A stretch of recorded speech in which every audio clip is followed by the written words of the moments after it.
Today you are going to learn one of the most important movements in the golf swing, which is how to shift your weight correctly. Chuck the timer up on the screen and let's get this video started. So, first and foremost, why is weight shift so important in our golf swing? Well, number one, it helps us sequence our body. Number two, having good weight shift is going to allow you to be able to control your low point, especially when it comes to the irons and achieving that ball in ground contact. This is absolutely vital.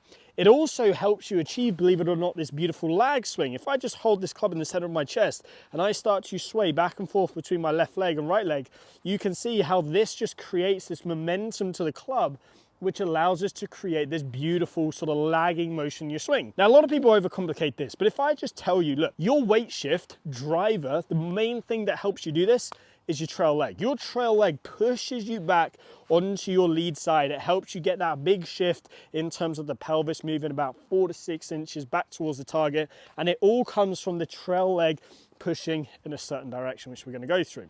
Now, the first question we got to answer is, when do we start to push? Fantastic question. I'm glad you asked it. The first thing that we're going to do is we're going to see a little swing trigger, often like a kick off the left leg, something like that, swing trigger to start the swing.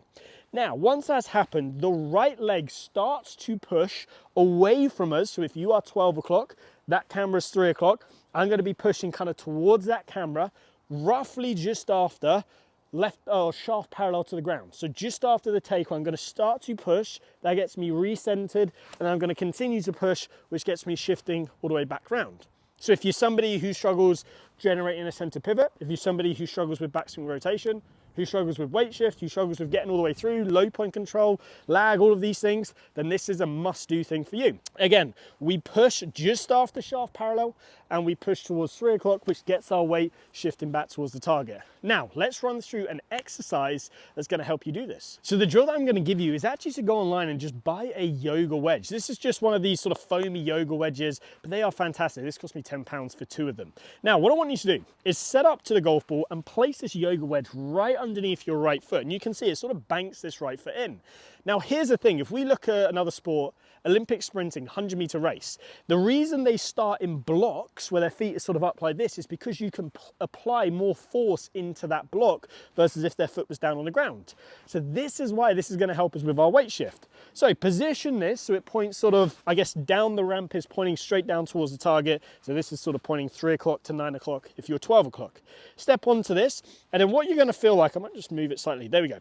What you're going to feel like is as soon as you do your takeaway is that you're going to push into this block to send your body gradually back towards the target. And you can see as I do this, this allows me to generate this beautiful weight shift, and it becomes pretty much effortless.